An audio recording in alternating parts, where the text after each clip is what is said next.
goof on.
All right.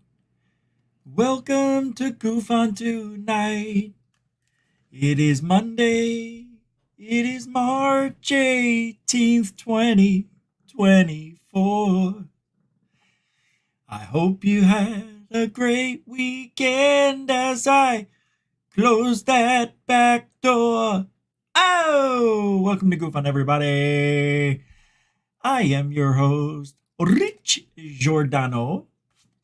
Why do I have to do this every show? You'd think I would not have this problem. But I do, and I forgot. Now that I'm growing this thing, I got to remember to brush it, and I forgot.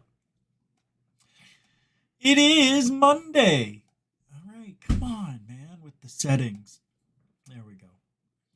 I can't believe it. It is Monday, right? Yeah, Monday. God, that weekend didn't even happen. It was so fast. It was. God, I'm looking terrible. I look like I've aged 5 more years over the weekend.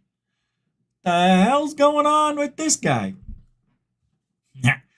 So as you can tell by the behind me, it's a popular story. People are talking about it. I saw on X. It's trending for some reason about this ex-French astronaut who cried out, "Earth must be warned." Why? Before she tried to herself, she tried that. Why? Yeah, there she is. Was it aliens? It was something. Tell you what I think it is when we get back to it. Also,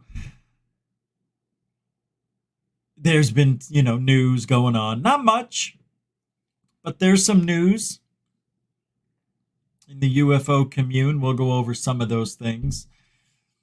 Did you hear about this guy who vanished without a trace while seeking a vibrating cave near Area 51?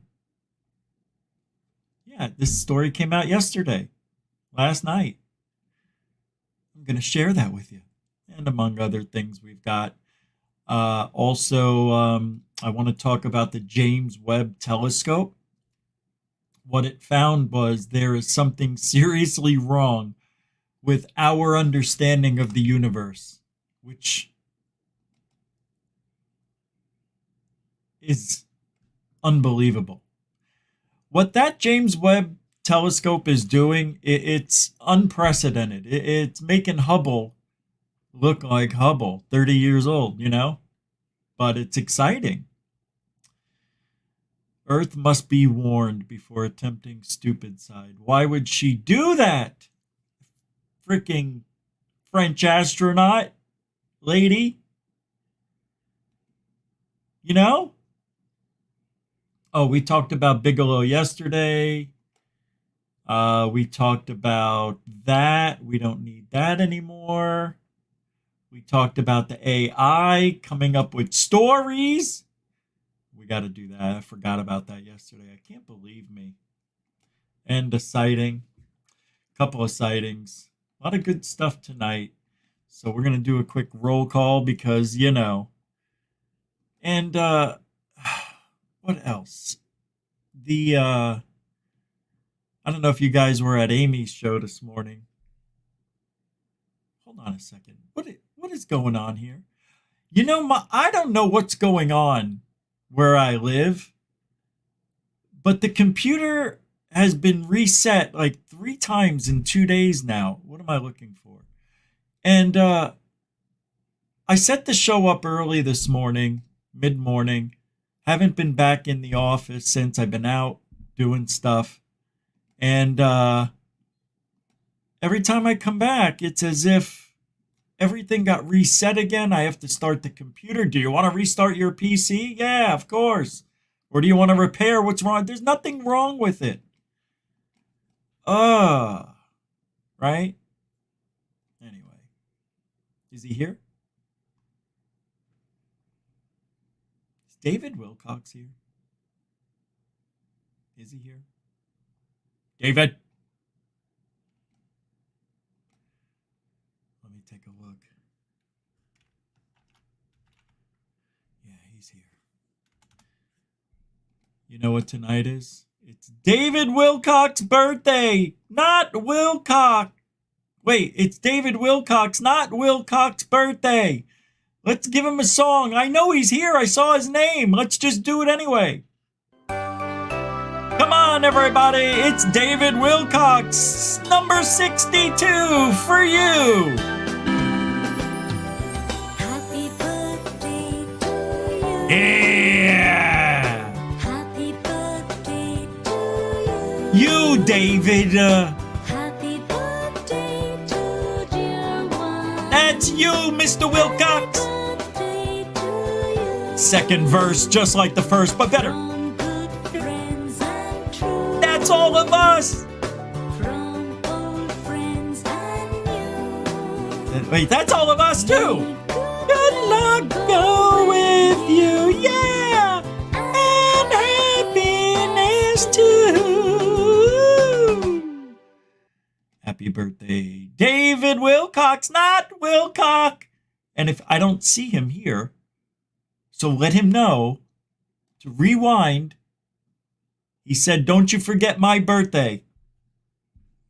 There he is. You betcha. Happy birthday. Aw, gee, yeah, you knew it. You knew and you love it. And welcome to the show. Glad you're here another year, Mr. 62. Look at you, young and strong, feeling like there's nothing wrong. A man with a lot to give, a man with a lot to say. Who knows it? Who can say? A guy we barely know, a guy we know a little, a guy we know a lot, has a birthday we didn't forgot. Next year, look at this. Look. Look what it says. So I didn't forget David Wilcock's birthday. And I didn't forget. I almost did, but I didn't. Happy birthday, big guy.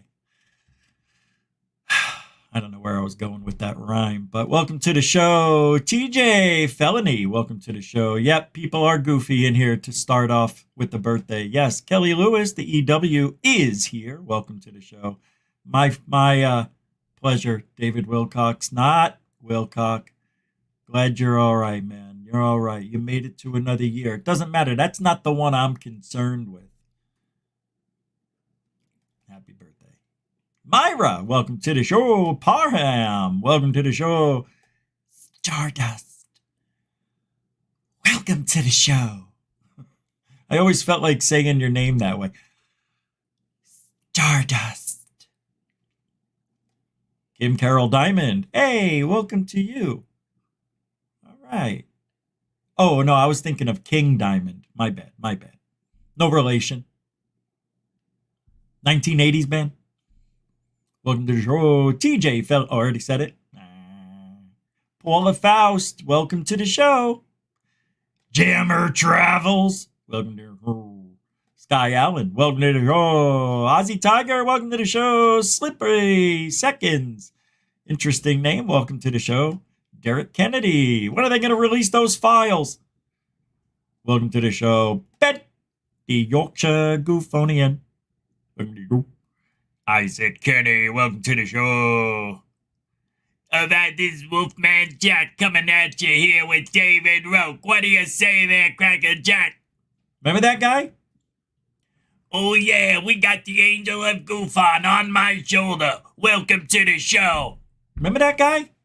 Nah, it was an East Coast thing. Maybe you don't. Samo. Oh, it took something out of me. That voice like that. I put up a few TikTok videos showing people how I can do my voices, you know. I'm starting a new trend. The True Few, welcome to the show. Brian L, welcome to the show. Marcel, Goophonian Metalhead, welcome to the show. If I didn't say your name doesn't mean I don't love you. It means we got a lot of show to do, and we really do. Alfie Joe Bob, welcome to the show. Stardust. Hey, Brookes, huh? What do you say there, Chief?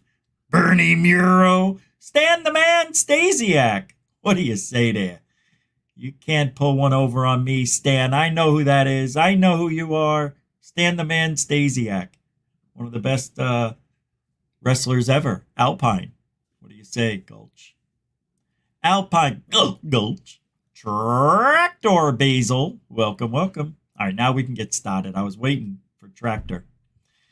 It's a good thing you mowed on in, Tractor Basil.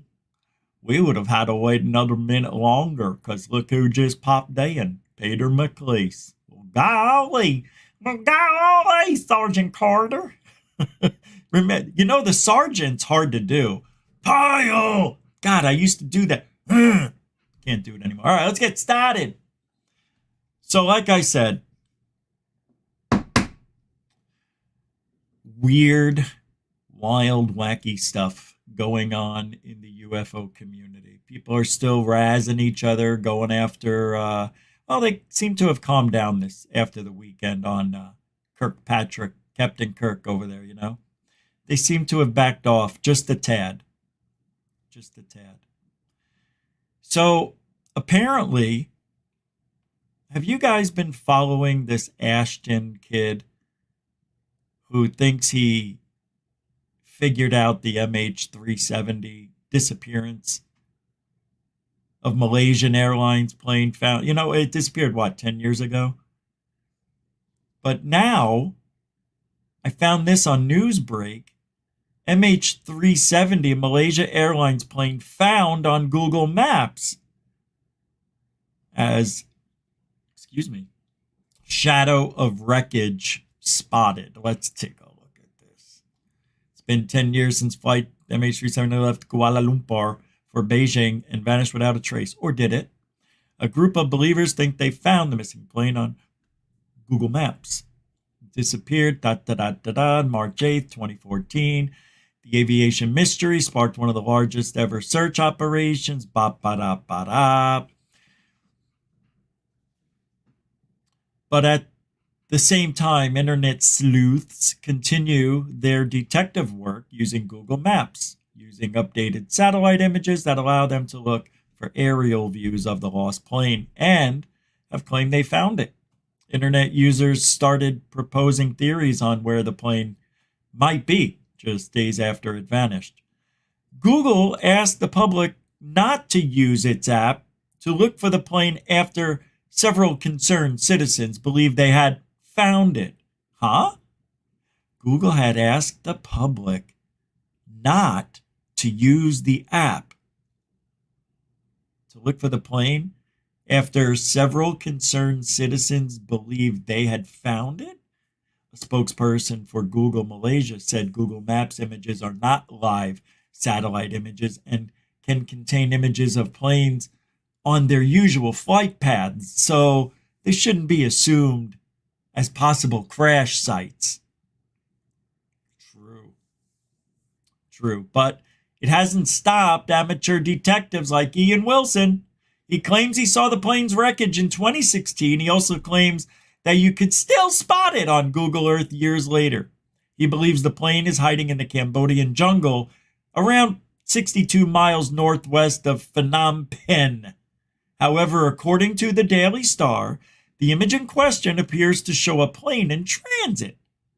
Ian said that if the image was really a plane, it would have been updated in 3 years.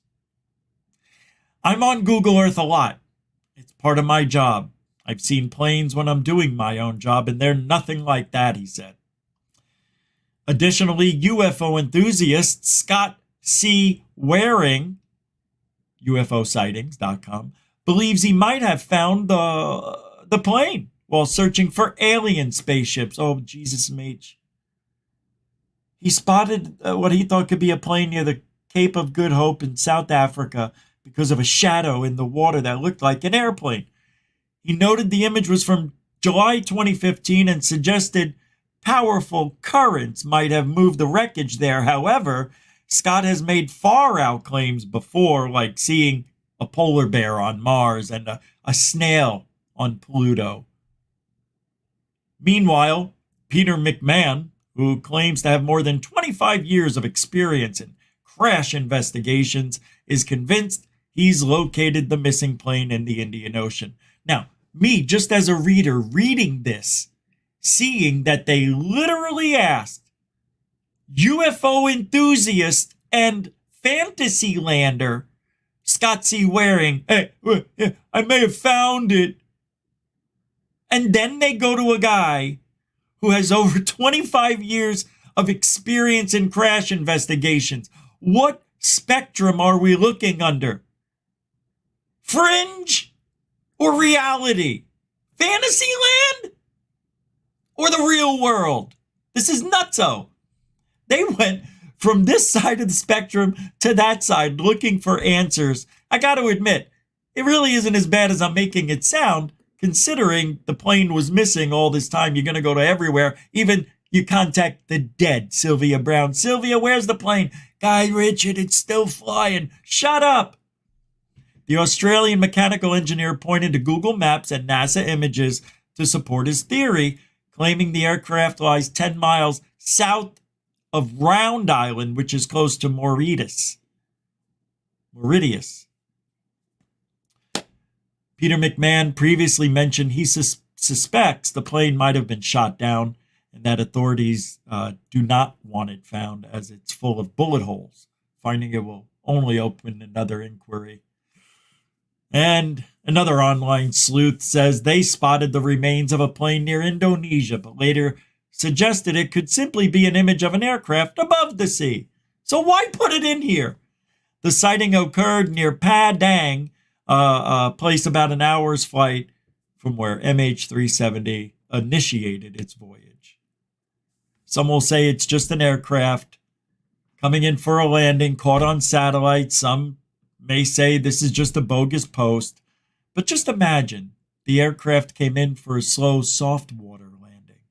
in calm waters, which is below the radar, and they knew it was there for a rescue job. John Guo, a geologist, also thought he had unearthed the plane on Google Maps because a 600-meter streak of ruined trees led to an object that resembled a plane. So a plane went into some trees, made a line, a streak. This theory aligns with Ian's beliefs that the aircraft ended up in Cambodia's wilderness. In a YouTube clip, John Guo reasoned, the airplane chopped the tops of trees along its crush path. The chopped trees form a crushing zone obviously lower than the surrounding forest trees. End of story. End of article. So what do we got here, Mr. Guo? What do you think happened? It's a plane. It come down. It chopped the trees, just the tops. And then it land in the sand bush.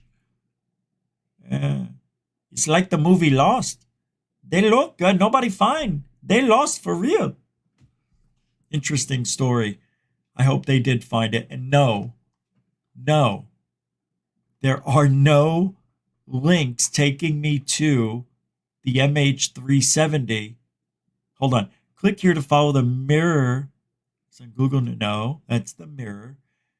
I'm looking for the link. No, they don't give you the link.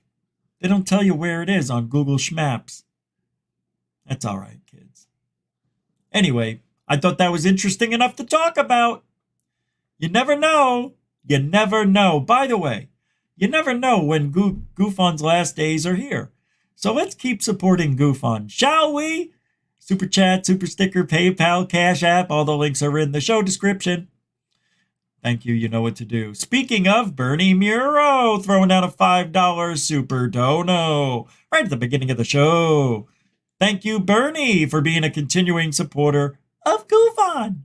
It's a dono, and I know, we all know, for dono. Stu Gerson, biggest heart in all of the galaxy. How you doing, mate? It's a $1 Super Dono from Stu Gerson, always a supporter. Nice to see you back here at Goofon. Missed you. See? Hold on, let's see who's that. Oh, is somebody coming through the door? Who could it be? What the hell's this? Oh, hey.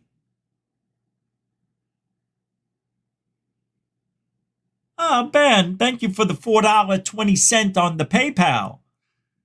He says, hey, Richie, they have found where it is, and they are restarting the search. Oh, is that right? That's unbelievable. Oh, you gave me a link. Let me see if I can grab it. It won't let me. Let's try this. Let me see if it'll let me. Oh, yeah, it is. I'm able to. Hold on. We'll check it out. Copy.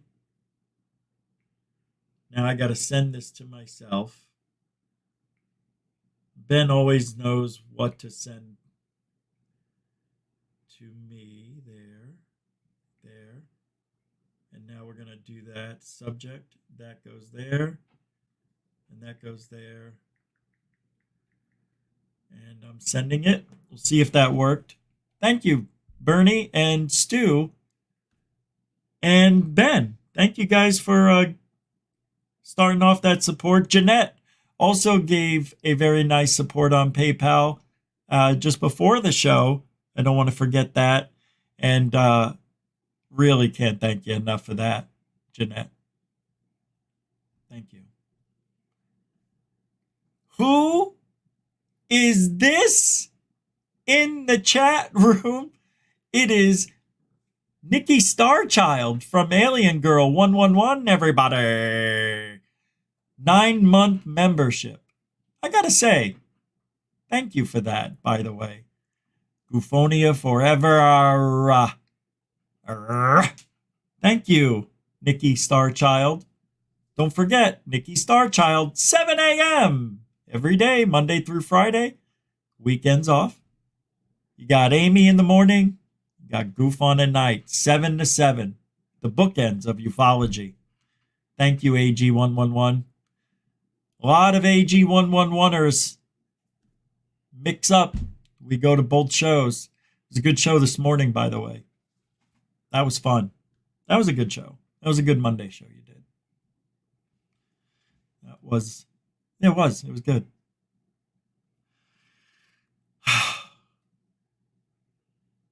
I saw you were talking about that guy. Yeah, we talked about him, I don't know, the other day, whenever. Yeah, that guy for Boeing who got killed. You can't say he got unalived. Yeah, man, I'm telling you, man. That's just wrong what they did to that poor guy. And I don't know if there'll be enough evidence. I don't know the whole facts behind the case, but there's no way he offed himself in the parking lot. That's not what that guy would have done. He wouldn't have done. He told everybody, I would never kill myself. Right? How about this guy? I want to show you this story. Who vanished without a trace after finding or looking for this vibrating cave near Area 51. Have you ever heard of this story? I have never once heard of this. I racked my brain for a minute because that's all I needed. I really couldn't find it. I couldn't remember it. I'm trying to speak. But here it is. I'll put myself right there. And if you follow along with me, the disappearance of Kenny Veach. Yes, I've heard this name. Still remains a topic of debate and intrigue. 10 years. I knew this sounded familiar. One of the most mysterious and widely debated disappearances of recent years, the case of YouTuber Kenny Veach, who vanished without a trace after venturing into the Mojave Desert to find a vibrating M-shaped cave. Oh my God, we just talked about this. See, I didn't know it was that guy. Yeah, we talked about this already. I did half a show on it, I think. It's an unusual story. He was a keen solo hiker and explorer who was known to head off into the wilderness, sometimes for days at a time, carrying little in the way of supplies or equipment. He enjoyed heading off the beaten track, and his YouTube videos would follow him on his adventures. Well, things took a rather peculiar twist in June 2014. However, when he took to the comments to state that he had discovered a strange M-shaped cave in the desert near the Nellis Air Force Base, which is situated to the south of Area 51. Upon approaching the cave, he recalled experiencing a strange vibrating sensation. The closer I got to the cave entrance, he said, the worse the vibrating became, he wrote. Suddenly, I became very scared and hightailed it out of there. That was one of the strangest things that ever happened to me. I solo hike across mountaintops that most people wouldn't dare go. I have been in more caves than I can count. I play with rattlesnakes for fun. But this one particular cave was beyond anything I had ever encountered. In the months that followed, Veach ventured out again in an attempt to relocate the cave and prove to his viewers that it really existed. But despite retracing his steps, he was unable to find it. It was when he embarked on another hike in a future attempt to find the cave on November 10th, 2014, however, that he disappeared without a trace and was never seen again. Search and rescue teams later found his cell phone inside an abandoned mine, and his car was parked several miles away, but there was no other sign of Veach himself, or what might have befallen him.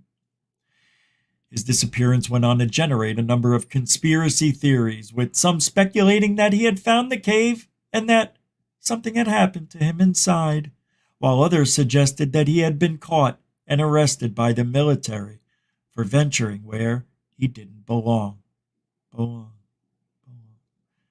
There is also a theory that a combination of personal circumstances had compelled him to venture out that day with the intention of committing unaliveness, though his body has never been found.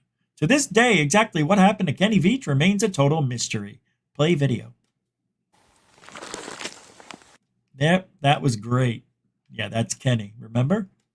How you guys doing? I'm gonna go down the cave. Hello, everybody. Well, here I am I got my knee pads on. my hike Got up my here in the hair. mountains north of Las Vegas. This is a canyon I just walked up in. Now you can't tell, but my truck is way out there by the mountains at the very, very end of this valley. It's kind of like a big canyon. On the other side of these mountains, I'll show you in a second, is the bombing range, the Nellis. You'd be a goner. It's a long way. So anyway, on the other side of those mountains, they're not that far away, but they're pretty good. Full of beer waiting for me. It's gonna taste so great because I didn't bring a whole lot of water and I only got like one candy bar to get me through. But I like roughing it that way. So I slept up in these mountains. Oh, your sister's knuckles. Come on. Turns into like an S, but it just keeps on going. And then there's lots of little caves, but they're not the kind of cave I'm looking for. The kind of cave I'm looking for is deep and it's dark and it's shaped like an M&M. It's shaped just like the letter M. I was guessing. So, we've seen this before. And stuff along here, and it's pictures here. And there's Torty the tortoise. Okay, so I have a theory on this guy. You want to hear it? Here it is. You have no choice. I got the mic, and that's all I know. 20 to 1, and you feel like... I want to thank everybody for hanging out tonight, by the way. I know it's Monday. I know you feel the pressure of a long work week, but don't. Just let your mind go. Let's just enjoy thinking about aliens and the possibilities that surround finding the evidence. Because this story about the James Webb Telescope, this is weird.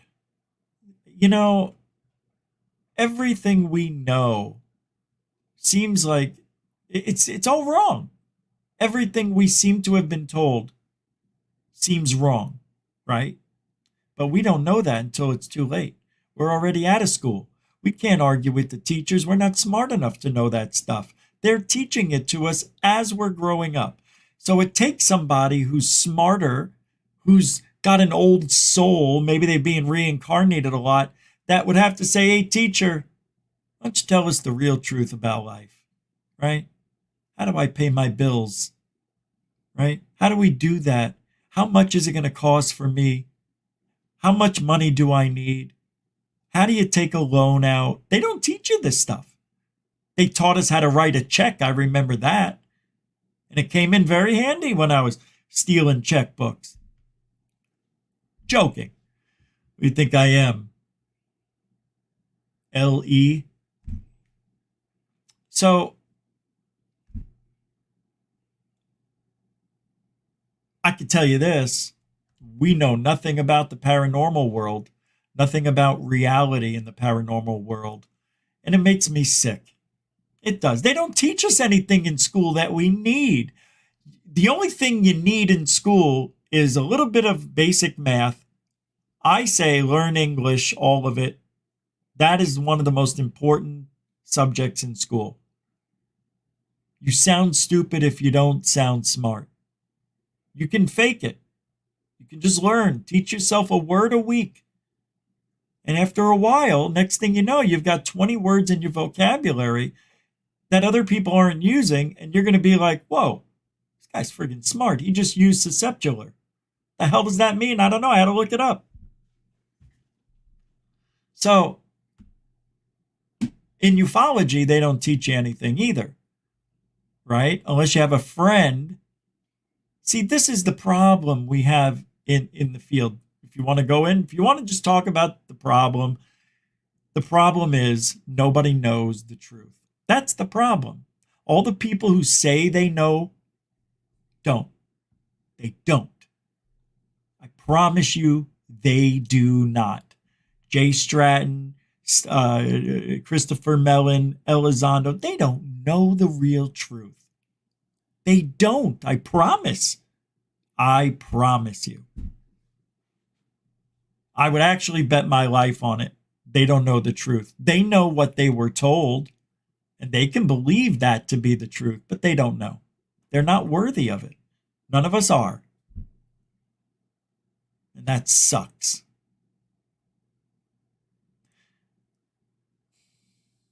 Because if they knew anything, we would have heard it.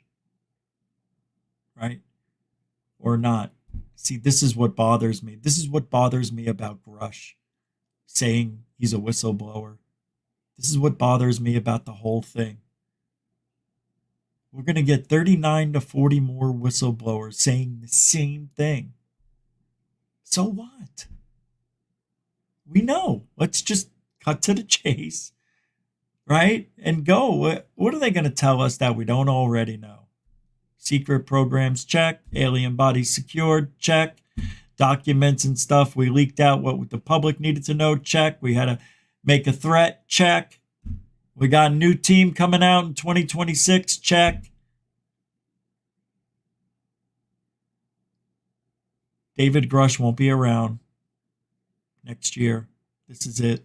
He won't be around that much longer. He'll be off doing other stuff, just like Lou did. He'll write his book, right? He'll make a little career out of it. He's got a nice pension on the back end, and now he can just double up on nothing. Literally lies. He doesn't know what he's doing. He doesn't know the truth. He only knows what was laid out, what he spied on, and what he saw. He never saw with his... I don't care what he says. The guy isn't a whistleblower. End of story. And, we just keep going through people, and next thing you know, it doesn't matter. It doesn't matter. It really doesn't matter. See, UAP Mike, let me show you this. Look what people are saying about Grush and shit. Look at it. Nobody believes anything. These are supposed to be friends of Grush. Charlie Parrish. So Boozy Grush never went to Arrow? It's been such a good year for disclosure. So he never went to Arrow? That's his new name, Boozy Grush, because of what's his name said? I can't remember the name. What's this next one? Skipped. It keeps double tapping. I need a new mouse. I got to just grab it. Another one says, replying to Michelangelo, I don't know. It obviously doesn't look to be the same. He got this from Grush, so one thing we do know is that old Boozy doesn't have much other than tales he heard. See, it's not me saying it. Charlie Parrish says he talks a big game, but Gary Nolan is a crank scientist. Morning. See? And these are on their side. These are guys on that side of ufology. I contacted my representatives here in California, to ask them to focus on real issues and not people's UFO hobby. They replied to thank me and agreed that there are far more important issues. Nah, he's joking around. Never reached out. So,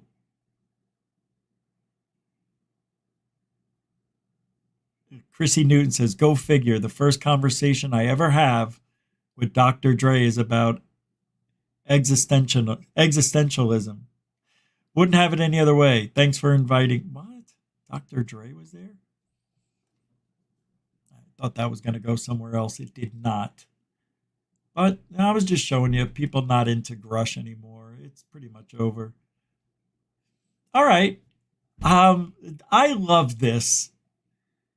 Mysterious airship wave of the late 1800s. This is what people saw and reported to their news. From 1896 to 1897, mysterious airship sightings across the United States, especially prevalent in 96 and 97. 1896 and 97. Observers reported seeing airships with powerful searchlights and sometimes described encounters with the pilots who were claimed to be from Mars or other parts of the world. They claim to be from Mars or other parts of the world. You know what's funny about that? Because not every place has been discovered on the Earth yet. Right? That's amazing. Oh, I'm sorry. That's so cool. These sightings occurred well before the Wright brothers' first flight in 1903, making them particularly anomalous for the first time. Now, let's take a listen, shall we? 6 and 7. Hundreds of Western American newspapers reported mass sightings of fantastic winged airships performing maneuvers years ahead of the technology of the time. Love that. In some cases, the airships landed, and their pilots talked to witnesses. Most Americans assumed a secret inventor would soon take credit for the sightings, but no one who did so could prove ownership of a functional flying machine. The mystery airships remain unidentified, constituting an early wave of UFOs before flying saucers. And holy crap. I just wanted to say something. We've got 50 people watching on X right now. We've got 197 people here, or 177. This is like Amy in the morning, right? Remember when she had like 200 last week? This is crazy. I've never seen it do it like this before. 180 people watching the show. I can't thank you guys on Twitter enough. It's crazy. 182. See? And I've been posting my shows on X since day one, Twitter X. So I appreciate those who hate me on Twitter, are even listening whether you love me or hate me. Thank you for that. I appreciate the listen. All right, back to I love these old sightings. These reports are golden. It just goes to show you. It's a sign of the times. You hear how they're describing these ships? The only way they know how. Searchlights, like we would say laser beams, or, the lights were made of the ship, we would say, right? Winged craft making maneuvers. Well, that to me is interesting. Here we go. almost before flight itself. So cool. The majority of the sightings occurred over 8 months between mid-November 1896 and the end of April 1897. There were hundreds of sightings, some with thousands of witnesses each, according to newspaper reports. Every attempt to verify the names of witnesses provided in newspaper reports has turned up real people. There were more than 1,200 newspaper articles published on the sightings in over 400 papers in 41 states and 6 Canadian provinces. That's crazy. The first sighting to make the news occurred over Sacramento on November 17th. Sacktown. The most obvious feature was a brilliant electrical light. It was not clear the light was mounted to a structure, but some electrical light. Love this. Some saw an egg-shaped craft with 4 downward-facing propellers. The San Francisco Call had this image drawn of the craft, based on... It's a drone, man. That's drone technology. Oh my God. Okay, listen to this. Listen to my... What if? What if? Oh boy. What if... God, this is going to sound weird. Okay, you know those cars? You've seen the drone cars, right? Imagine a drone car 30 to 40 years from now accidentally going back in time and flying over the cities. Could that be what we're seeing? Some sort of time dilation? Is that what I would call? Time differential? I'm just thinking way outside the box. What do they call that? Woeville. Because why not? Look at what they're reporting in 1896-97. Propellers around a bubble-shaped blimp type of craft with lights, electrical lights shining down. It's so frigging amazing how it's to the times. I'm just thinking, what would this be today? See, this is what bothers me. This is what bothers me. They didn't have air flight, okay? That was 6-7 years before the Wright brothers. Even though there was a French guy who literally flew in, I think, 1899. The Wright brothers get the tab for the credit. But anyway, so what could this be? What could this be today? Because don't you think people are just describing what they saw, not what they think they saw? See, I don't like that. I don't like that when people say that. Well, they thought it was this. Well, and then they go to this analogy. Well, and Columbus was coming in on his ships. The indigenous people, they had no idea what it was. They thought it was gods or something over the ocean, right? They thought it was something complete because they'd never seen anything like it. So they likened it to something they were familiar with. Okay. Blimps and that kind of stuff, they had that stuff back then, right? So that makes sense that they would think it was some sort of airship. No, they did not have those. I thought they did in World War I. They had blimps. So maybe, just maybe, it's a blimp with propellers on it. And it's, you know what it was back then? China. They were light years ahead of us in balloon technology. That's exactly it. It's the same threat narrative, same threat channel. It's just different time. But I love these. These are my favorite. What do you think they really saw? A disc-shaped object? If there are no propellers, why draw them? See, that's the artist doing that. Remember? There was a story we found out that the artists put in what they thought the witnesses were talking about. That with the propellers, I think this is one of those depictions that was purposely done wrong. And they added the propellers. Yeah, there's something like that happened back in the day where people who did drawings like this for the newspaper tried to make things a little more snazzier. So they added to it. You know, the story's not good enough. Let's add propellers. How else could it fly? Helium? Just helium alone? How did it propel? How did it go backwards, forwards? Oh, we'll give it propellers like a boat. Or they didn't know about planes. So that is weird stuff. That is bizarro that they came up with propellers like this. Anyway, let's see what else they got stored. On witnesses' descriptions. The object flew by the city over the course of half an hour and made several changes in course, swaying from side to side and up and down, like a boat against a rapid current. Oh my God, that's exactly what we see. When people see, this is why I say, I bet you we have seen real UFOs. We just don't believe it. It's too good to be true. That Mexico UFO, the one that wobbles, we talked about it 2 weeks ago. It goes behind the building. And CGI guys were like, "Yeah, that would be tough to move." I'm not saying it can't be done, but I doubt it was. But it could be done. But this is from 1990s. They didn't have that kind of technology and editing software back then. Oh, but they could do it. Yeah, they could do it. But this is really good. That's what I'm talking about. That wobble. It's like on the ocean. Oh, I just get amped up when I hear that, because that's what it's like.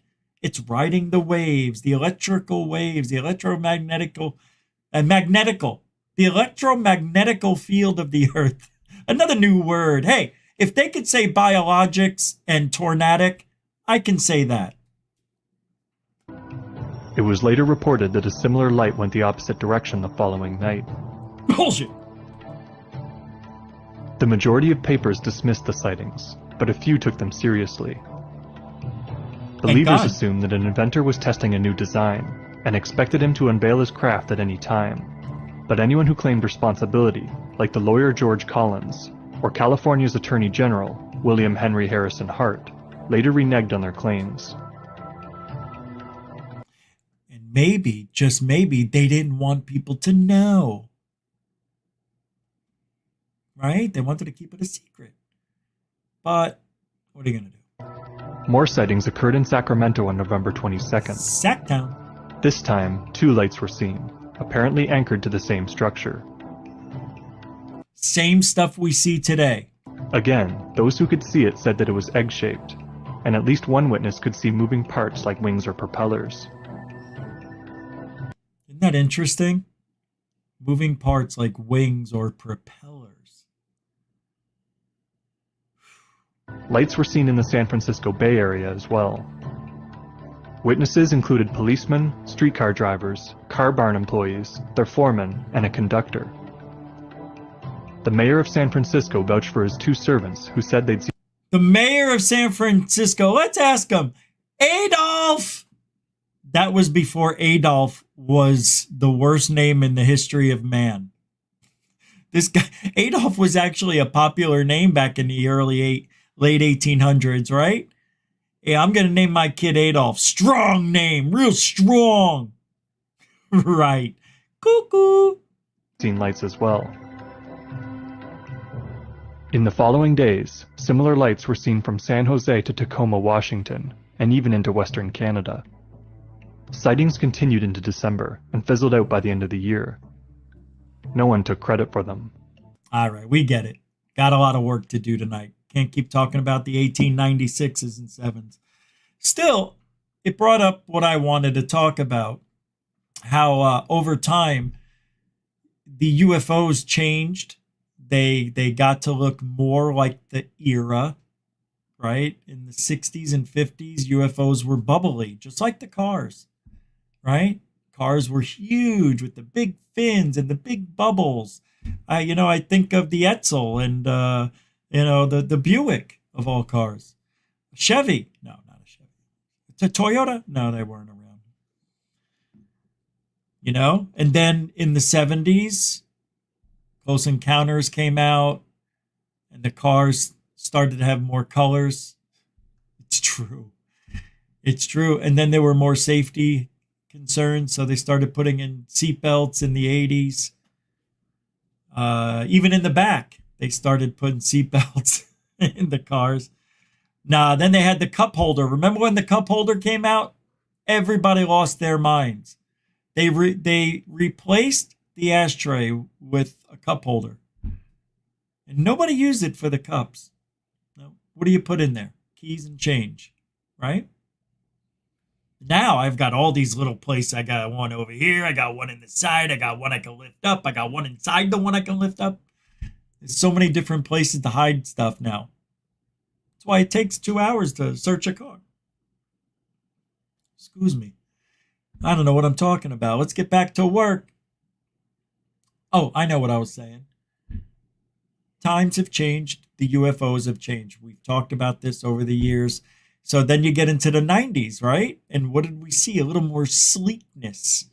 We saw the Jaime Maussan solar event. Remember the hockey puck? That kicked off a lot of those hockey puck sightings. And everybody started going nuts with the hockey pucks.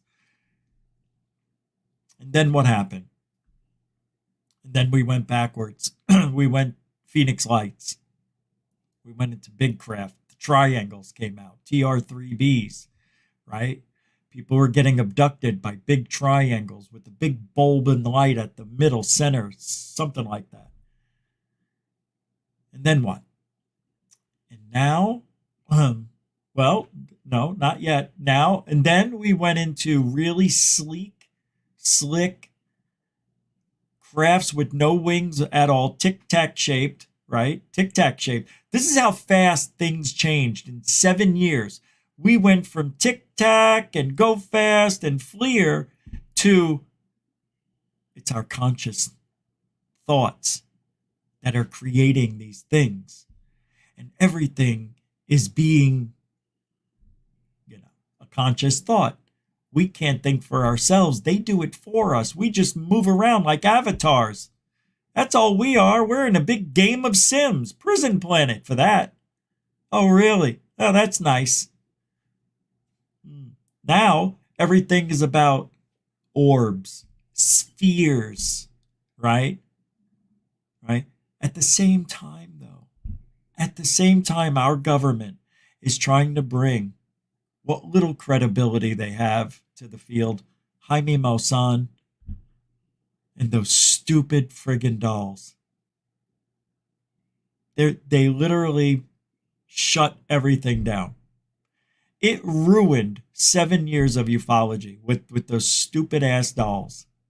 And I say that until somebody from America can analyze those. I'm not going to listen to some paid off hack from Jaime Maussan and Sons Incorporated. Yeah, no thank you. Sorry. Not buying it. Not yet. If they look goofy, they're goofy. There's nothing normal about those stupid alien dolls. No, seriously. Anybody in America, anybody around the world, sorry, I didn't mean to say that, the whole world looks at those stupid mummies and say, stupid mummies. It's the dumbest thing they've ever seen. UFOs and everything became the laughing stock all over again. We're being laughed at. The worst I've ever seen. Because here you have America trying to, bring their serious people into it. Oh, we got Arrow and Elizondo and Corbell and all those sightings. And we've got Rubio and Burchett and Luna. Oh my God, the Congress, forget about it. And all of a sudden, Jaime, brings out, this is better than that. He brings out some stupid shit and makes everything those guys said look not credible at all. To the public. We know. We can handle it, but the public can't. Public's confused. They're like, wait a minute. You mean the aliens that are a threat? You can hold them in your hand? They're like that tall, 6-8 inches, that's it? Yeah, but they got technology that can blow our balls off. So it doesn't matter how tall they are. Haven't you seen Mars Attacks? They were little tiny working the controls. Oh no, that was Men in Black. Sorry. Take a look. Billion-year-old UFO in coral reef. Billion-year. Like, how do you make a claim like that and not visit the site and dig and have an archaeological degree to make that comment? This here it is. Oh, well. It's from Scott C. Waring, I think. Yep. Well, I'll just show you the picture of it. Oh, boy. This guy, he makes some great claims, don't he? Where? Where? Where? What UFO? Where? This? This? The sandbar? Really? That's a UFO now? Is that what we're looking at?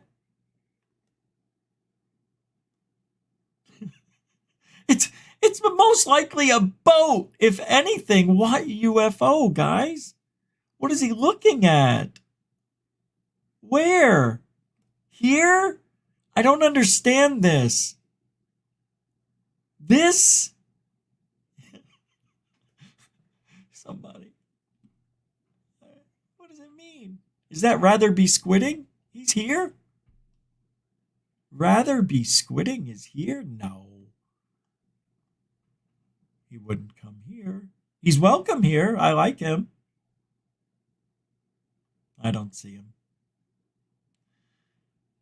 Oh, yeah. Amy's right. The bodies made Arrow deny everything. That's true. That is it. It's it.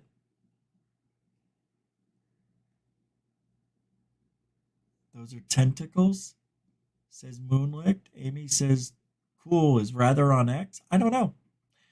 I don't see any messages. We've got 204 people. That's pretty awesome. Thanks, guys.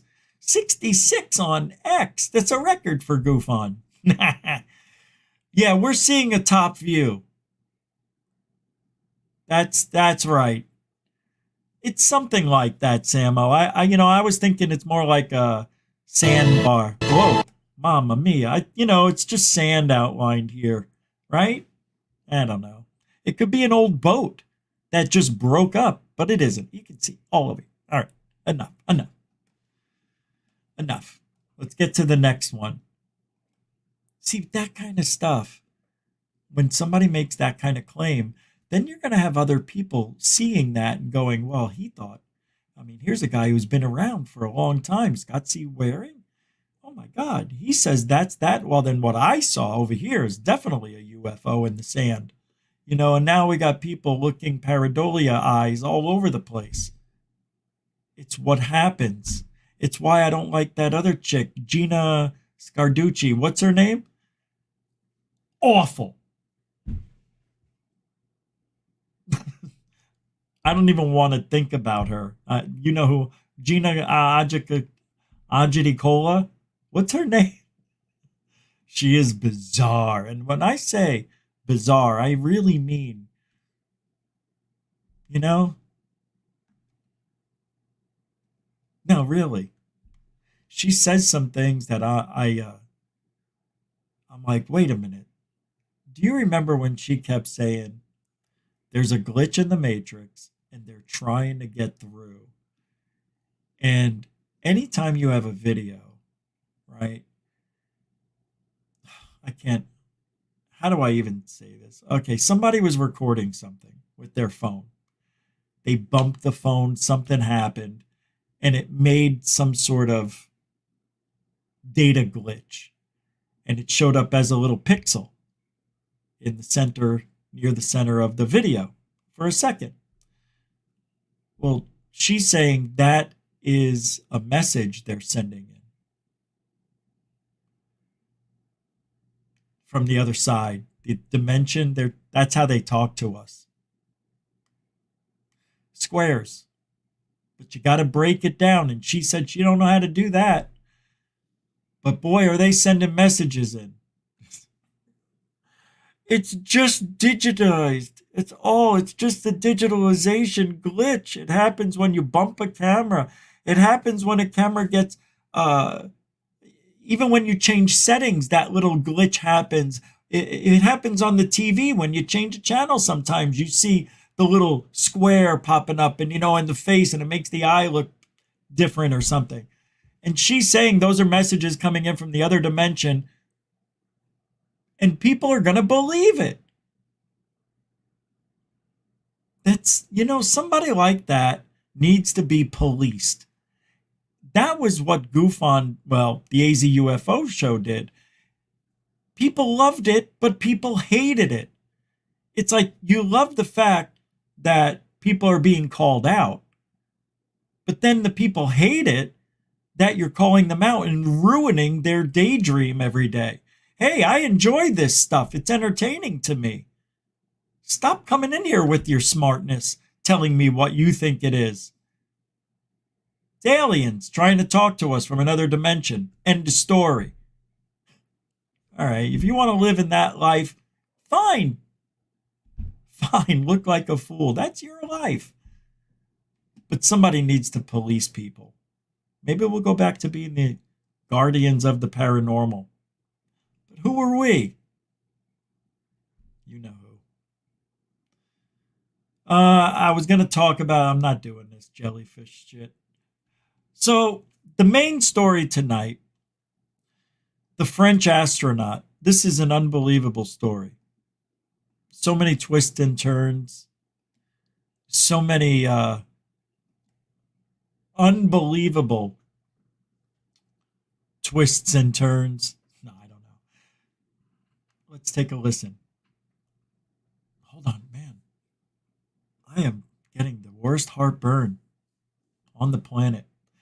Okay, so this incident, it took place in '08, but was once again brought into attention by the controversial death of Max Spears. Spears was a British UFO investigator who was found dead on a friend's couch after texting his mother that she should start an investigation if anything should happen to him. It seems that those who encounter or pursue extraterrestrials are destined to get in trouble. Not really. If you get close, probably. Right? Right? No? Okay. Well, Claudia Hagarnier is a French doctor and a politician, but prior to that, she was an astronaut. And in 1996, Claudia and her husband, Jean-Pierre Hagniere, spent more than 2 weeks aboard the Russian Mir space station. Having studied rheumatology and neuroscience, Claudia's outer space research aimed to provide insights about how astronauts adapted their motive and cognitive skills in zero gravity. In 2001, she became the first European woman to visit the International Space Station. She saw things that regular Joes never get to see, and it probably left a mark on her. Claudia retired from space work, and between 2002 and 2005, she became involved with politics, acting as a minister delegate for research and new technologies. Following budget cuts, she started working in a biology lab at the Pasteur Institute in Paris. Obscure media reports claim that while there, Claudia was at the forefront of human alien DNA research. And then things started going south for her.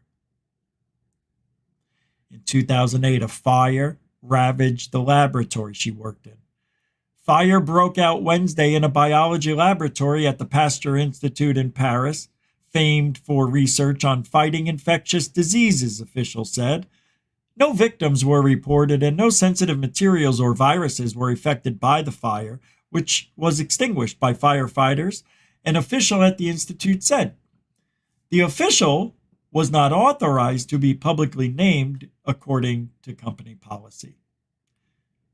The cause of the blaze was unclear. Oh, that's kind of strange. Come on! In December of 2008, news outlets reported that Claudia Hagniere had to be rushed to a local hospital after an attempted suicide. She had taken a fistful of sleeping pills and was screaming, "Earth must be warned!" Earth must be warned! And then she fell into a coma.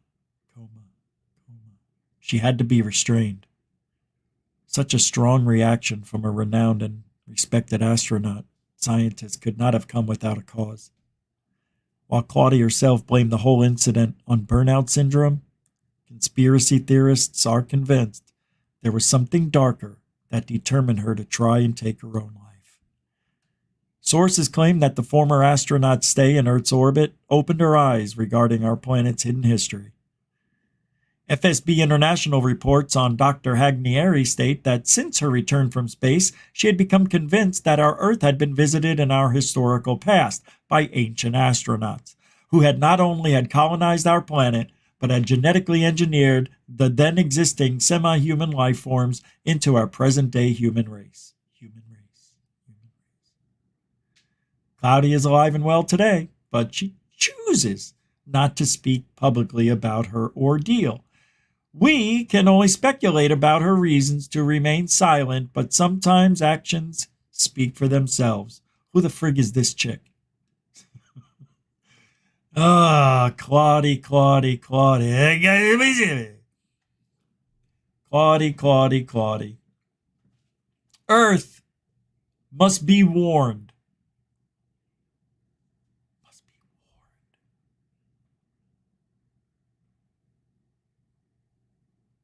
So she became convinced that our Earth had been visited in our historical past by ancient alien astronauts who had not only colonized our planet, but had genetically engineered the then existing semi-human life forms into our present-day human race. And that, my friends, is why somebody would want to take their own life. Why? Why would she? That's why? Because you found out that aliens made us? No, because you wouldn't believe it. She wouldn't believe it if that's all she thought. That's not it. She saw something. They're not telling us. What could she have seen that Earth had to be warned? She was only in the orbit, right? You and I mean, we can look up and see a small part of that, but what did she see? And if it was in space, why didn't astronomers see it? So was it in space? Did it come on? Did it go to the capsule where they were in? Space station or wherever she was? Right? Remember that guy? I can't remember. He was in, I think it was an Oriental guy. And he was in space in orbit, and he heard tapping or something. Like something was on the outside. Right? Something was on the outside tapping. I don't remember the exact story, but I remember that part. And then I think they dismissed it or something. Or was that a movie? I don't know. Oh, so maybe she didn't see something physically. Maybe she saw something that was given to her. Maybe something was downloaded into her mind. I don't know, man. She was up there with her husband for 2 weeks. 2 weeks.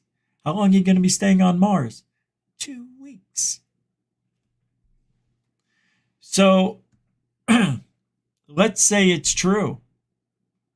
And she's trying to warn us that we don't have free will, that they told her, they showed her things that, well, nobody else knows. Maybe she saw the demise of everything. Maybe she saw something.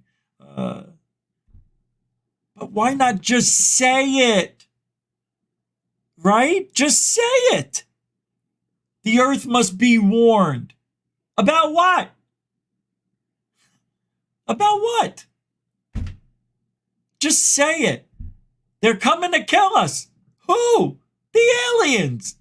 When? Any day now. Okay, now that, you see, I can live with that. At least we'll know. I mean, God, don't come back and say something like that and not tell us what it is. See, that's game playing. That's just testing the waters. I don't believe anything about this. No, I think the whole thing's full of shit. That's just me. 216 people watching, 74 on X. Thank you guys for hanging out tonight. Can't wait to read all those wonderful comments on X. Hey, the shocking official CIA documents on human consciousness that says consciousness is not part of our body at all. It's stored in our brain, but not a part of it. Our consciousness, us, is its own being, a ghost version of us. I mean, is this the loophole we're using now? Oh, hey, come on. It's getting weirder and not making sense more and more every week. Somebody's coming up with a way to stretch this. Like, remember LGBT? It used to just be 4 letters. Now it's LGBTQRS and a D and a K and a F and they, them, and he. You know, there's so many things now with that. It's like same thing they're doing in ufology. They changed UFO to UAP. But they didn't. You did. You, the public, did. UAP is supposed to just be for government UFOs. That's how they determine which ones they're talking about. Oh, we saw a UAP. Boom, government. Oh, we saw this UFO. Boom, civilian. Not UAP for everything. That's not the intentions of UAP. And I know some of you are saying, no, Rich, you're wrong. They switched UFOs to UAP. And I'm going to tell you that's not right. You're wrong. Mainstream media started saying that. And a lot of you just bought in on it and started saying it because mainstream media said, oh, now they changed UFOs to UAP. No, they didn't. God, and I can't stand these people on that side of ufology. They're UAPs. They're not. They're UFOs. Just stick with what works. Don't be cool because you're not. The government uses UAPs. You want to talk about the Tic Tac? You want to talk about the Nimitz, the Roosevelt? Then you could say UAPs. You want to talk about a swarm around the USS Russell? Say UAP. You want to talk about the Phoenix Lights? UFOs. Got it? Good. Glad we cleared that up. I'm sick of this shit. I hate saying UAP, but I'll say it just for the government UFOs. So you know which ones I'm talking about. God, I can't stand this shit. Can you believe it? There's actually a ghost version of us. This isn't me. It's not. No. It's a ghost version. Boo. Why do you think I say boo when I go into chat rooms? It's Ghost G. I don't know what's wrong with me. A little passionate tonight. Excuse me. It's a Monday. Hey, who's this? Let's see. Do we have anything? Yes.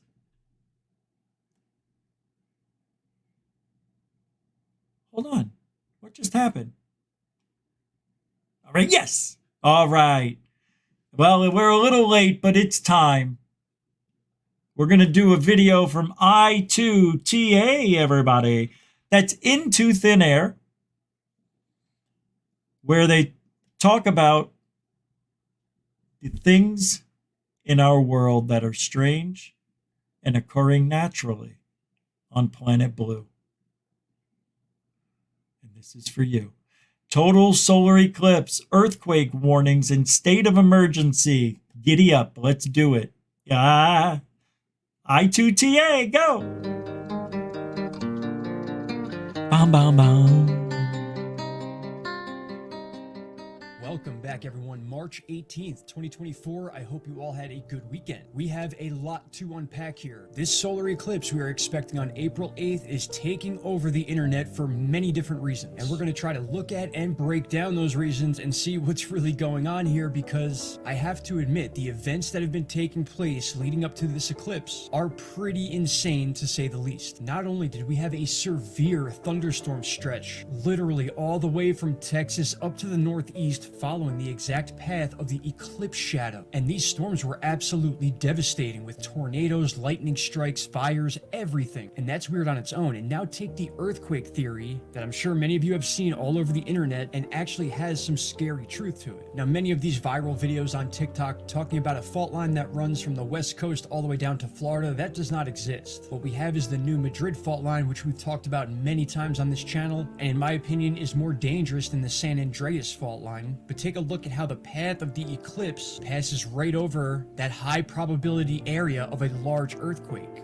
Now, before we go any further, is it even possible for an eclipse to affect earthquakes? And the answer is actually yes. Yes. I'll leave this website here linked in the description box, but it goes on to talk about the period of time in which the New Madrid fault line was very active. In fact, the Mississippi River even ran backwards for a few hours during a large earthquake swarm back in the 1800s. We're talking magnitudes of 8.0 and greater. Earthquakes of that size would be completely devastating today. Take a listen to this about the New Madrid fault fault line. In the known history of the world, no other earthquakes have lasted so long or produced so much evidence of damage as the New Madrid earthquake. 3 of the earthquakes are on the list of America's top earthquakes. The first one on December 16, Wow. 1811, a magnitude of 8.1. The second was January 23rd, 1812, which was a 7.8, and February 7th, 1812, the earthquake reached a magnitude of 8.8. There have been many Whoa. different studies over the years that talk about large earthquakes or even volcano eruptions on or around the date of solar eclipses. It's unbelievable. One of the biggest stories over the last few months has been the Iceland volcano. Multiple evacuations, state of emergency, all this stuff taking place. And just like the theories say, these types of things begin to happen right before, during, or after a solar eclipse. This right here on a website called Temblor verifies this idea right here. One question that frequently comes up in Google searches is whether or not an eclipse could cause an earthquake. While the eclipse itself is unlikely to cause an earthquake, the increased tidal stresses during a new moon, which is required for a solar eclipse, could slightly increase the likelihood of a large earthquake.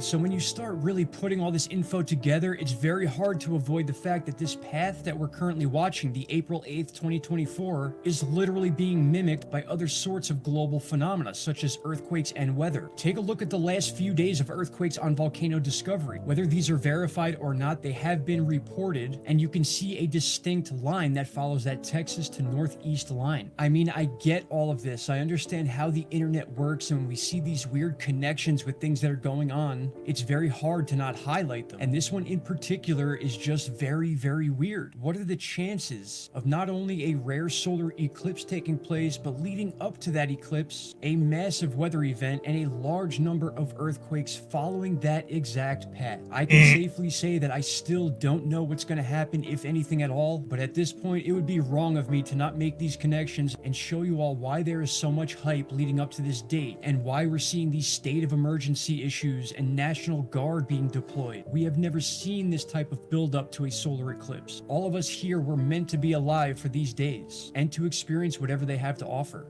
And finally, my friends, just a heads up, we had a fairly large solar eruption from the sun yesterday off the bottom limb, which is going to graze Earth in just a couple days. We'll keep an eye on that as more time passes. But yes, just another thing to talk about and worry about as we're dealing with the eclipse. All right, everybody, I appreciate each and every one of you. Shout out to Canada. Let me know your thoughts below. Check out the X and Instagram pages for more updates, and I will see you all in the next video. Take care. Bye-bye. I2TA, throwing it down. Another good episode.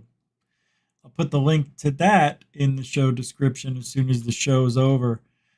You know, that line that he showed, that is a very regular thunderstorm line. That is just as common as the sun rising. You know, anytime there's storms going through that part of the U.S., through the center, that's the line it usually takes, especially in the summer. So I don't find that to be a big coincidence. I mean, we're talking 3 weeks away, and a lot of people are getting excited like it was the year 2000. You know, it's weird. I guess it's cool. The last time this happened, this type of eclipse, it was a long time ago. I think it was, it only happened once in 300 years? I don't know. But it's a once in a lifetime thing. And at the same time, they say that you might be able to see that comet. Can't remember the name, but there's a comet that's going to be in the sky as well. So some good stuff going on in astronomy. If you're looking up, you ain't looking out. What was it? Oh, yeah, here's the link that I got, I think, from Ben. Whoever sent this, I can't remember. Let me see. Was it you? Yeah, it was Ben. All right, I'm putting this in now. That's what she said. I know. Let's see if it works. No, that link isn't working for some reason.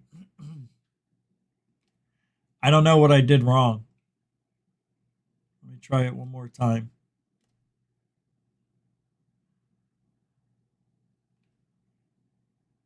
I don't see this working.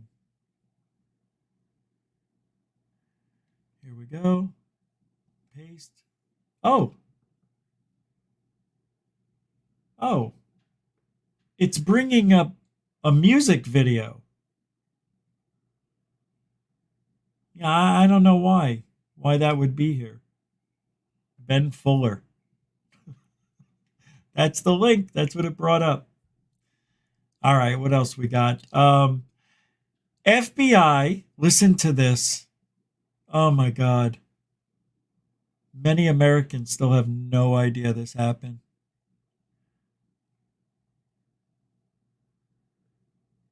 Hold on.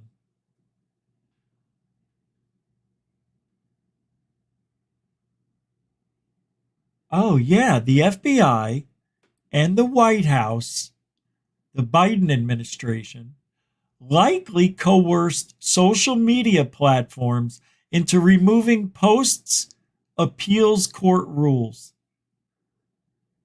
But they did. They did. They coerced Twitter and Facebook into removing posts that were shaming Biden. Oh, can't take the videos of you falling, sniffling, sneezing, coughing, aching because you got a stuffy head fever but no rest medicine.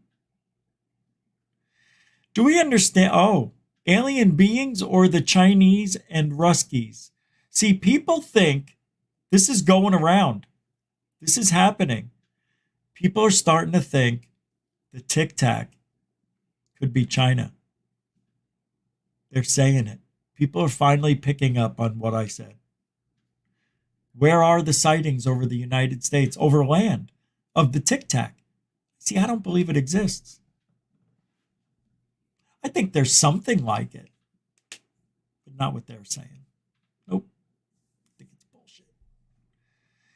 Yeah, there's something about David Fravor, the way he tells that story.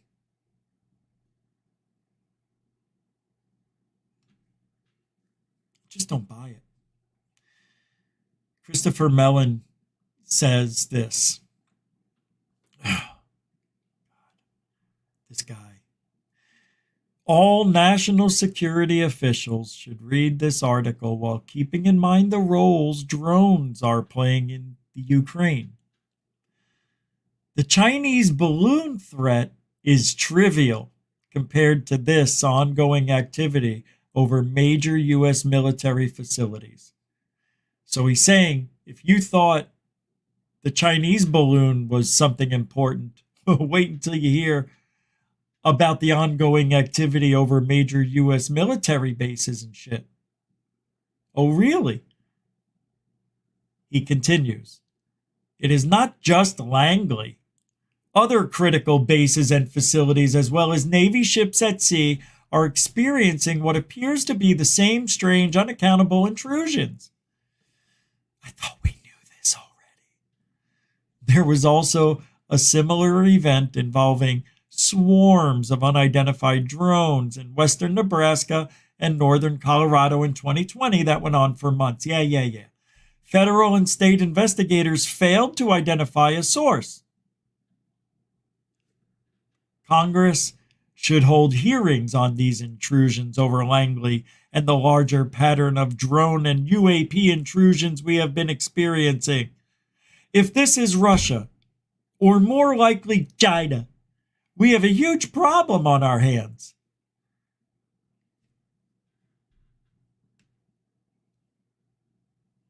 And now he says, I've been publicly and privately suggesting for years now that Congress dig more deeply into the U.S. air defense threats and capabilities due to this ongoing pattern of activity, which unfortunately seems to be accelerating. No, I urge staff and members of Congress to please read this article. Please read this article.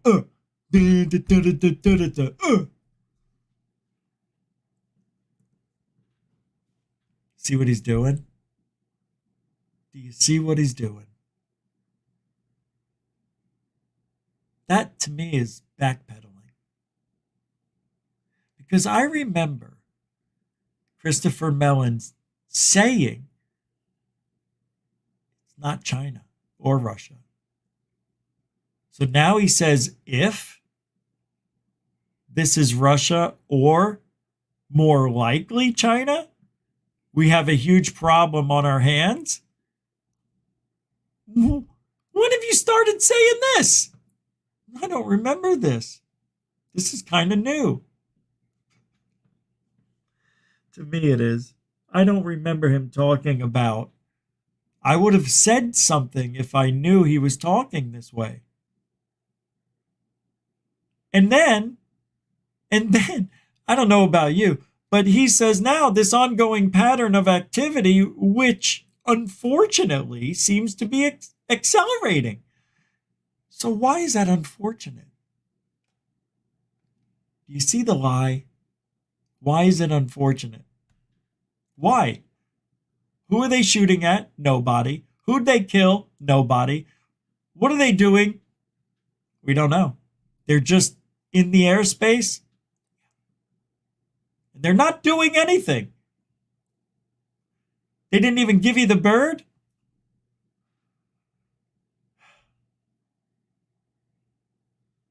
And you're sure they're sphere? Yeah, I'm sure.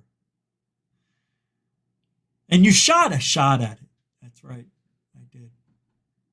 And you hit it. I hit it. You hit it. Did you look for shrapnel? No shrapnel. What happened when you hit it? It disappeared. You mean like dematerialized? Took off really fast? Yeah, took off fast. That's right. That's what it did. Yep. Anybody else see it? Dietrich? Alex Dietrich? Alex, did you see this too with David? I saw it. Everything David said is true. True. Okay. David, yeah. Over here. Yeah. So you're sure your eyes are perfect? Yeah, I'm over here. See, I knew you can't see. David Fravor needs Coke bottle glasses. No, he doesn't. I'm joking.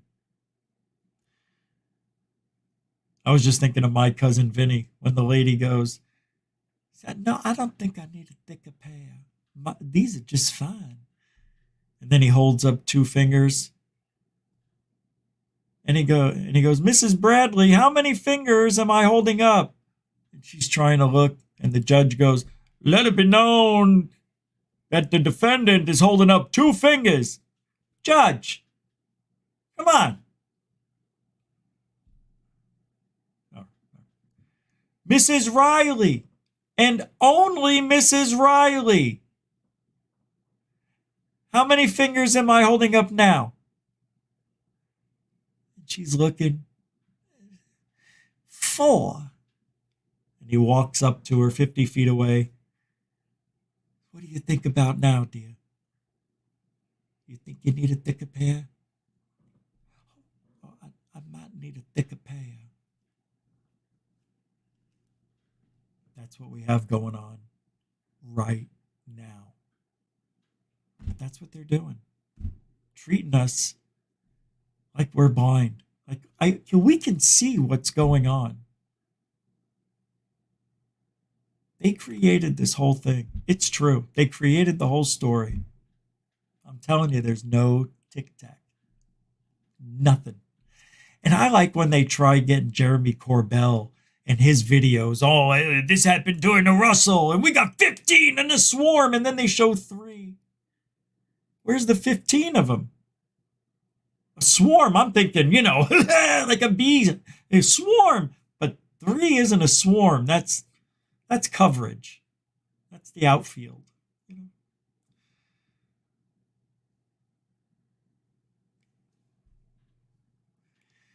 They think it works. That's what's their ideas. Whoever wrote this threat narrative script is just, they got to be fired. It's just awful. Hey, so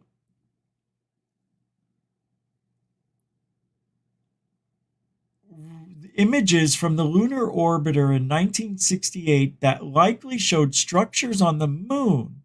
I always love these. Let me take a look. Oh, this guy. I'm going to play it because it makes me angry. Because this is all we've heard. This is the only supposed witness that saw images being removed, right? From the moon. Isn't that this guy? Carl Wolf, rest in peace, discussing a NSA, he misheard NASA, facility at Langley, AFB, that housed a group of multinationals speaking in foreign languages with interpreters, reviewing images from the lunar orbiter in 1968 that likely showed structures on the moon. So what? Why? Wait a second. That is this guy. Yep, here it is. Into the facility, I gave them my low-level security badge. Yeah. They gave me a higher-level security badge. A couple of officers took me into this hangar. It was a very large hangar. And then what happened? As I walked in, Yeah. What are you wearing? there were people from other countries, a lot of foreign people from other countries in civilian clothes. Yeah, civilian clothes. Were they speaking in tongues? With interpreters with them, with security Friggin' interpreters. Yeah, three's a crowd. I like it. badges hanging around their neck. Oh, yeah, they're hanging around the neck. Yeah, that's what we used to call it, too. And the first thing I thought to myself, Holy crap, I'm hard. this is NASA, what are all these foreigners doing here? What are all these people from other countries speaking other language? Didn't make any sense to me.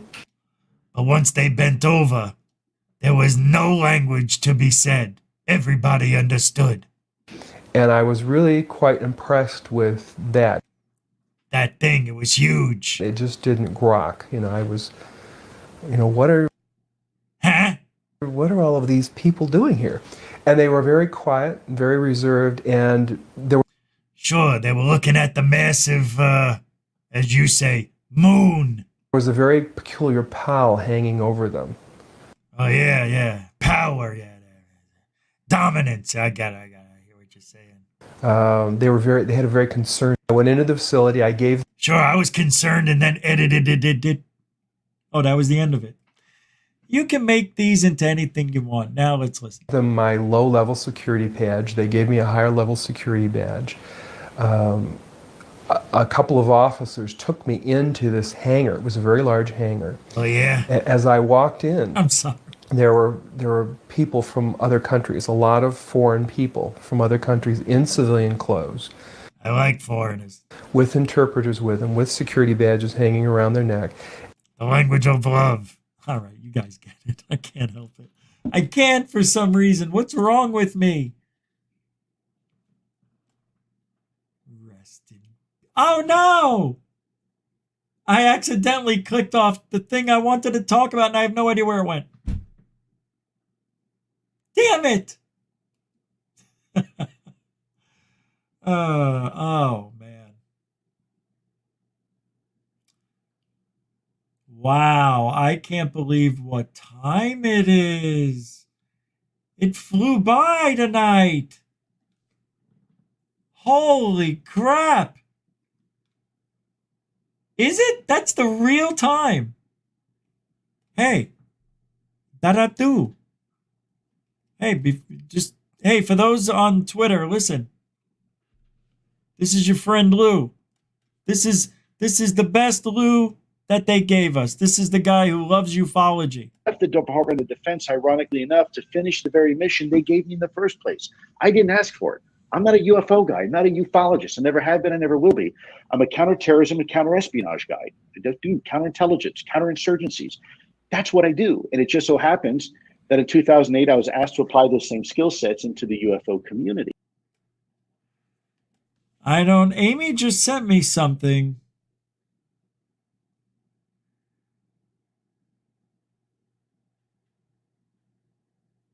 Oh, wow.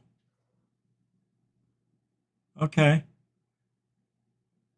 Well, Chupacabra and Red Panda started a daily UFO show on Skyfire News.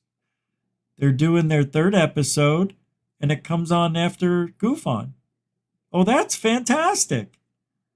I'm happy for those guys. Let me take a look here. Oh, yeah. Starts at 9. Oh, that's awesome. Oh, I'm going to say awesome. All right. Well, good luck, guys. It's a shadow ban world. I'm sure you'll do fine, though. All your friends and everybody you know will be there. They already got monetized after a week, so goes to show you. Well, that's good. We need a good show, and I think that show's going to make a lot of noise. So we'll have to see if they're interested in coming on. Amy, why don't you get them on? You should have them on first.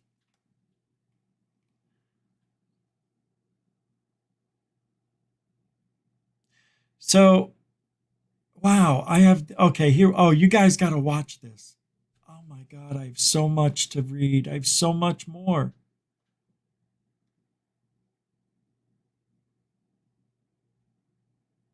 Aliens have been monitoring Earth's nuclear weapons for decades, claims expert. Who wants to guess who said this? Who said that? Let me see who said that. Who's the UFO expert? Come on, where is it? Ivan Barker. A master sergeant and the second in command at the facility, said he had 18 years of experience and knew about every aircraft in the US, NATO, and the Soviet bloc. We looked up on the radar scope and saw something not like anything I'd seen before. He reports the Daily Star. There were reports of UFOs landing near the Chernobyl nuclear power plant after the disaster to remove dangerous levels of harmful radiation from the air, as shown in a Netflix documentary. Yeah, that's true. George Knapp has been studying the connection between UFOs and, I almost said UAPs, and nuclear power for 30 years, has collected documents from the Department of Defense and Energy after filing FOIA. He said all of the nuclear facilities, Alamos, Livermore, Sandia, Savannah River, all had dramatic incidents where these unknown craft appeared over the facilities and nobody knew where they were from or what they were doing there. He spoke to more than a dozen workers from the atomic test site in the Nevada desert where A-bombs were detonated and tested after WW2. He said they told him UFO sightings were so regular there, staff were given the job of watching the activity. Amazing. Amazing. Brian Graves says, wherever we were, they were there. Great.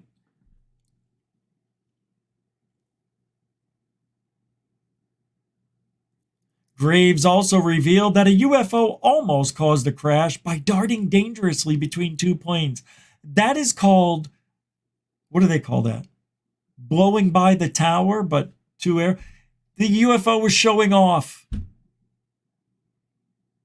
You know who was flying that UFO? One of your buddies.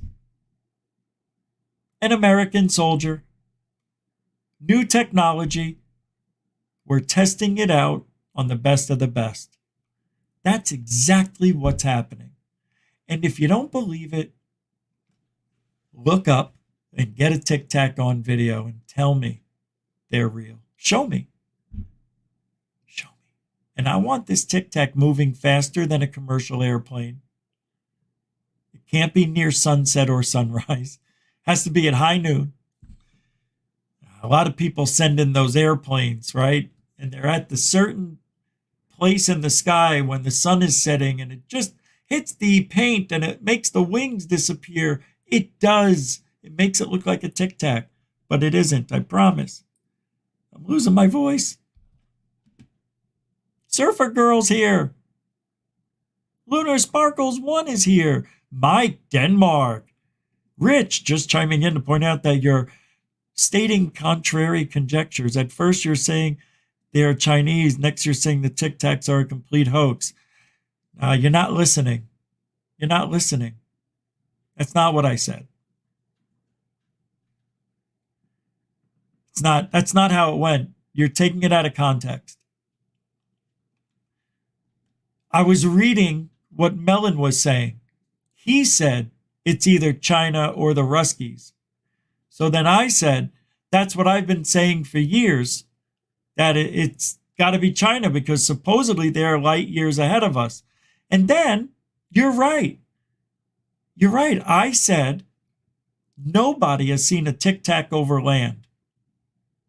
So then I said, I think the story's made up.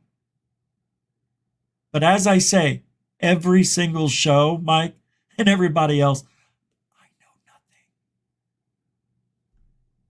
That's why it's confusing. And I know I'm jumping around a lot, and I may have voiced it wrong, but that's what I meant. I hope that clarifies, because if they're real, I can't see it being American technology.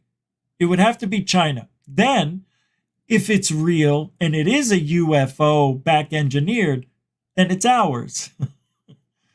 See, that's the whole thing. There's just so then you have to say to yourself, Mike, have I ever seen the video? You saw something. Have you seen the whole video? No. Me neither. And remember, I actually think this whole thing, when they go, whoa, got it. Hey, there's a whole fleet of them. I think all that's bullshit. I think that whole thing is fake. I think it's made up. Or it's pieced together with different. I know Ryan Graves knows those people. I know, I get it. But he's in on it. But here's the thing. And I heard the excuse why the camera wasn't on the whole fleet of them over there, because they had already decided to follow the one and the fleet was over there and it was going in the other direction. But they gave us the illusion that there was a fleet of them over there. That's the threat, right? So if you just take the story that's told to us by Ryan Graves and Alex Dietrich and anybody else who's chiming in about the Tic Tac event, 2004, the Nimitz event, I find that story very suspect. Not because I want to, but because it sounds suspect. It just sounds made up. And I don't like it when they say it must have read our minds. It knew we were going to the, what do they call that? The CI point or something like that, 60 miles away. They had to go to this cat point, I think what it is, right? It was another place they had to go to in their jets, right? As part of their training mission. Well, when Fravor did the loop-de-loo and going around and offsetting, twisting, turning with the Tic Tac, and then he says, oh, the Tic Tac, it just took off. And then he said, when we got to our cat point 60 miles later, it was there, he said. It was there. It knew we were going there. It knew? Why? How? How do you know it knew? Second, how do you know it was the same one? A lot of guesswork. A lot of guesswork. Yeah, that story has a lot of holes in it. What do you mean? It had to have read our mind because it knew our training. It knew where I was going. Let's say that's true. How did it know? Because if it is back-engineered UFO shit, ours, they knew. They knew where you were going, Fravor, because it's us. And your commander knew there were going to be these drones out there watching you. It's really weird. If you listen to Fravor's story, they were out there almost every day for 2 years. Sometimes we just go out there and they'd be sitting out in the distance on the horizon watching us. That's what he said. He'd see it on radar. Everybody else saw them with his eyes except for him. Because he flew with radar, I guess. Just the radar alone. A lot of holes. All right, I'm going to get going. Thank you very much for hanging out tonight. We'll be back tomorrow night. Mike, we're good. You're good. Don't worry about it. You're good. It was a good question. Very good question, Mike. So, yeah, tomorrow night we'll be back. Don't forget, tomorrow morning, 7 a.m., you got Amy, Alien Girl. Moonlick became a member of Truthology for Ufology an hour and 15 minutes ago. Thank you, Moonlick. My God. Ugh. Heartburn. We'll be back tomorrow night. Don't forget Amy in the morning, 7 a.m. Have your coffee and your UFOs, if there's UFOs tomorrow. And go check out the new show right after this. And what was it called? It is called Skyfire Live. Excuse me. They're going to be talking about CIA psychics. That's a good show. Hey, Gary Henninger, how you doing? Alpine Gulch. So thanks for hanging out. And we'll be back tomorrow. And that's it. And what would we do? We do it all the time here, as you know. Hey, it's Truthology for Ufology. For you. And you and you and you. We'll see you tomorrow. Be good. All right? It's only Tuesday, so pace yourself. We're going to have a great week. All right. Be nice. Drive nice and slow. Leave 5 minutes early so you don't have to get the road rage. I know my 9-to-5ers. Just chill. It's okay. Put in something on YouTube and listen while you drive. That's it. Pick your favorite podcast. All right, we'll see you. I just want you guys to be safe. And thanks for everybody on X for hanging out. Nice to see you. Hope we can make this a regular thing. Alien bless, everybody. Alien bless.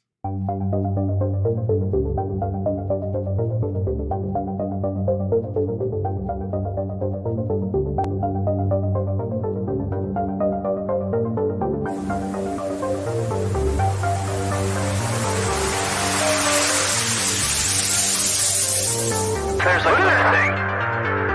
It's rotating.